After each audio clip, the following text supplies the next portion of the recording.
Dear Diary, jackpot. सोचो साल 2017 चल रहा है, नहीं 2016 चल रहा है। तुम स्कूल से आए हो, तुमने होमवर्क कंप्लीट किया है, थोड़े बहुत अदर काम निपटा दिए हैं एंड अब तुम एंटरटेनमेंट के लिए कुछ देखना चाहते हो। तो तुम क्या देखते? अगर यूट्यूब की बात करें तो अमित बड़ाना, भुवन बम, आशीष चंचलानी जैसे टॉप यूट्यूबर्स की कॉमेडी देख लेते। अगर टीवी देखते तो तारक मेहता, गुटरगू, कपिल शर्मा शो जैसे कोई कॉमेडी शोज देख लेते। उस टाइम पर इसी टाइप की कॉमेडी हमारी फेवरेट थी। मुझे आज भी याद है कि मैं जेठालाल और दया की एक छोटी सी नोकझोंक के ऊपर भी हंस के बिल्कुल लोटपोट हो जाता था। यार उस टाइम पर तो हम कपिल के जोक्स पर भी हंसते थे। But then the night changes, time changes and we grow up. And बदलते टाइम के साथ साथ हमारे इंटरेस्ट भी बदल गए एंड हमारे इंटरेस्ट के अकॉर्डिंग मार्केट में कॉमेडी भी बदल गई। बट आज के दिन में कपिल के जोक्स पर नहीं हंस सकता यार, मुझे नहीं आती हंसी। एंड तारक मेहता शो की तो बात ही छोड़ो, उसके तो मैंने इतने ज्यादा डार्क एडिट्स एंड मीम्स देख लिए ना कि अब मैं चाहकर भी उसको उतनी पवित्र नजरों से नहीं देख सकता। बिकॉज़ मेरे माइंड में इन मीम्स की वजह से उसकी एक अलग ही तरह की डार्क इमेज बन चुकी है। अब तो जब भी मैं बापूजी को देखता हूँ तो बहुत ही ज्यादा एम्ब्रेसिंग फील होता है यार, feeling sad for Beed uncle. And you know, ये जो हमारा इंटरेस्ट चेंज हुआ है इंडियन कॉमेडी में, जो ये बहुत ही बड़ा शिफ्ट देखने को मिला है, इसके पीछे का सबसे बड़ा रीजन एक ही है, the rise of dark humour in India. So what is it and how can it affect you? Let's find out. मारना नशा हो जाता है भाई का बर्थडे। सो सबसे पहले हम बात करते हैं कि व्हाट इज डार्क ह्यूमर। आखिर dark humour and dark comedy होती क्या है? तो dark humour is a style of comedy that finds humour in subjects that are typically considered serious, distressing और टैबू। अगर सिंपल वर्ड्स में समझाऊं तो सीरियस, कंट्रोवर्शियल, डिस्ट्रेसिंग और टैबू टॉपिक्स पर जोक मारना या फिर इनसे जुड़े टॉपिक्स पर कॉमेडी करना। बेसिकली इसमें ट्रेजिक एंड सेंसिटिव सिचुएशंस पर ज्यादा प्रकाश डाला जाता है, जैसे कि डेथ, डिजीज, डिजास्टर और सफरिंग एटसेट्रा। फॉर एग्जाम्पल, अगर हम कुछ स्टैंड अप कॉमेडियंस की बात करें जो कि अपने कॉमेडी में डार्क ह्यूमर का इस्तेमाल करते हैं, तो उनमें आते हैं समय रैना, बिस्वा कल्याण, मुनावर फारूकी, आशीष दास एटसेट्रा। कई यूट्यूबर्स भी है जिनका ह्यूमर काफी ज्यादा डार्क है, जैसे अर्पित बाला, डैंक रिशु, भुवन बम एटसेट्रा। इसके अलावा अगर कुछ मूवीज की बात करें जिनका ह्यूमर बहुत ही ज्यादा डार्क है, फॉर एग्जाम्पल डेली बेली, सात खून माफ, काला Kandi, blackmail, Andhadhun etcetera. But this type of humour can be controversial because ये बहुत ही ज्यादा सेंसिटिव टॉपिक्स को टच करता है, जिसके कारण ये बहुत से लोगों को ऑफेंसिव एंड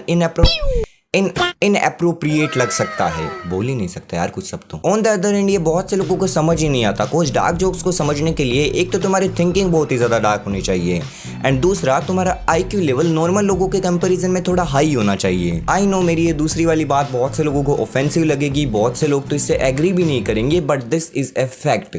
अब ऐसा क्यों, ये तुम्हें वीडियो के एंड में पता चलेगा। उससे पहले हम बात करेंगे कि इंडिया में डार्क ह्यूमर कब आया एंड कैसे ब्लो अप हुआ। कोज इंडिया से बाहर फॉरेन कंट्रीज में तो dark humour and dark comedy बहुत पहले से चली आ रही है। हमें अर्ली 90s में रिलीज हुई movies like Doctor Strangelove and Joseph Heller's की नोवेल कैच 22 में भी कई जगह डार्क ह्यूमर देखने को मिलता है। But as you know, India में कॉमेडी को हमेशा से एक साफ सुथरे तरीके से प्रस्तुत किया गया है। यहाँ पर मूवीज, टीवी शोज हमेशा से पारिवारिक मनोरंजन को ध्यान में रखते हुए बनाए जाते थे। पर जैसे जैसे इंटरनेट फैला, हमारे देश में सोशल मीडिया मेनस्ट्रीम हुआ, वैसे वैसे लोग फॉरेन चीजों को एक्सप्लोर करने लगे, जिससे धीरे धीरे हमारी सोसाइटी में भी काफी बदलाव देखने को मिले। बाहर के टॉप कॉमेडियन से इन्फ्लुएंस होकर हमारे यहाँ भी कई स्टैंड अप कॉमेडियंस ने अपनी कॉमेडी में डार्क जोक्स का इस्तेमाल शुरू कर दिया। इसी समय हमारे देश में मीम कल्चर भी इंट्रोड्यूस हुआ, जिसमें शुरुआत में मीम्स काफी नॉर्मल हुआ करती थी। सिर्फ कुछ मूवीज के फनी फोटोज या वीडियोज को उठाकर उस पर टेक्स्ट ऐड कर उसे रियल लाइफ एक्टिविटीज से जोड़ दिया जाता था, जिससे वो एक बहुत ही फनी मीम बन जाता था। जिसके बाद धीरे धीरे मीम्स में भी डार्क ह्यूमर का इस्तेमाल होने लगा। एंड आज की मीम तो इतनी ज्यादा डार्क है कि मैं क्या ही बताऊं। कभी कभी तो किसी मीम के ऊपर हंसने के बाद अंदर से ऐसे फीलिंग आती कि छी, कितना गंदा बंदा हूं यार मैं, कैसी कैसी चीजों पर हंस रहा हूं। क्या जोक मारा भाई।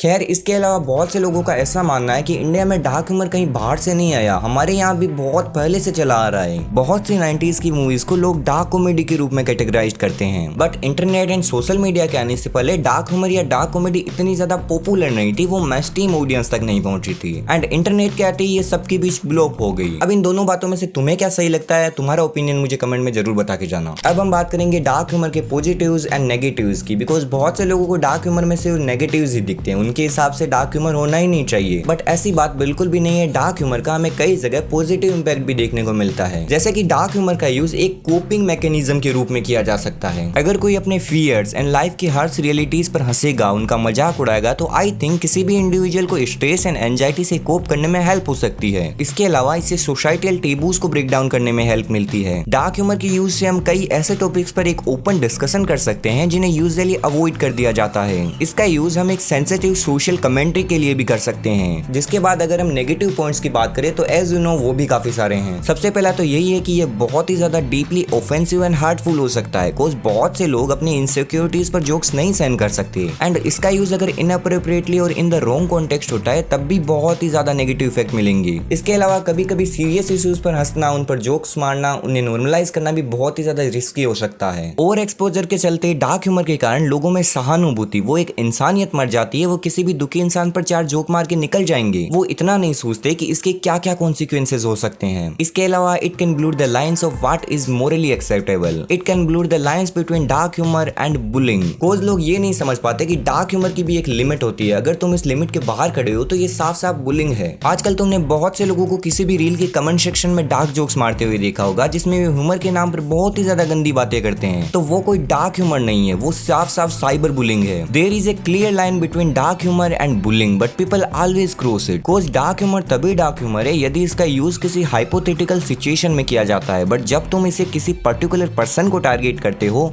Then it's bullying. एंड इसका यही सबसे बड़ा नेगेटिव पॉइंट है, cause the internet has enabled people to say shit behind the safety of a screen and not face the consequences for it. Today's kids are literally aiming to be like 32 years old need scores on 4chan. इन्हें लगता है कि यही सब कुछ है। For in my opinions, dark humour के use से पहले इसे समझना जरूरी है कि इसकी लिमिट्स क्या है, इसके कॉन्सिक्वेंसेज क्या क्या हो सकते हैं वगैरह वगैरह। वरना जैसे मैंने बताया कि इसके बहुत ही ज्यादा नेगेटिव इफेक्ट्स हो सकते हैं। एक तो मैंने कहीं पढ़ा था कि in India the only thing darker than our humour is the future of comedians if they offend the wrong people. तो हाँ, ये भी एक बहुत ही ज्यादा नेगेटिव इफेक्ट हो सकता है। कभी अगर गलत लोगों से पंगा पड़ गया तो तुम्हारे ह्यूमर से ज्यादा तुम्हारा फ्यूचर डार्क हो जाएगा। इसके अलावा कई लोग मानते हैं कि उन्हीं लोगों का ह्यूमर सबसे ज्यादा डार्क होता है जो बिल्कुल अकेले रहते हैं, लोगों से इंटरेक्ट नहीं कर पाते, अनएजुकेटेड होते हैं, जिनका डेविल माइंडसेट होता है वगैरह वगैरह। बट आई डोंट थिंक ये बातें सच है। 2017 में एक स्टडी पब्लिश हुई थी जिसमें पता चला कि people who appreciate dark humour में have higher IQs, so lower aggression and resist negative feelings more effectively than people who turn up their noses at it. I think अगर कोई अनएजुकेटेड होगा, उसका IQ लेवल थोड़ा लो होगा तो उससे तो डार्क जोक समझ ही नहीं आएंगे। वैसे भी इंडिया में डार्क ह्यूमर रॉकेट साइंस जैसा है, सिर्फ कुछ लोगों को समझ आता है एंड बाकियों को सिर्फ धमाका सुनाई देता है। खैर, आज के वार्तालाप को यहीं समाप्त करते हैं। इन सब पर तुम क्या ओपिनियन रखते हो मुझे कमेंट में जरूर बताना। एंड मैं इंस्टा पर भी बेक आ चुका हूँ, तो वहां भी जाके मुझे फॉलो कर लो। एंड अगर वीडियो पसंद आए तो वीडियो को लाइक एंड चैनल को सब्सक्राइब करना बिल्कुल मत भूलना। मुझे उम्मीद है कि हम फिर मिलेंगे।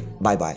अगर किसी को कहीं बुरा लगा है तो मैंने ऊपर एक फीडबैक फॉर्म रखा है, जो भी आपको लगा बुरा आप उस पर लिख देना और उस फॉर्म को फोल्ड करके फिर अपने में डाल देना। ठीक है, bye bye, take care, enjoy the rest of the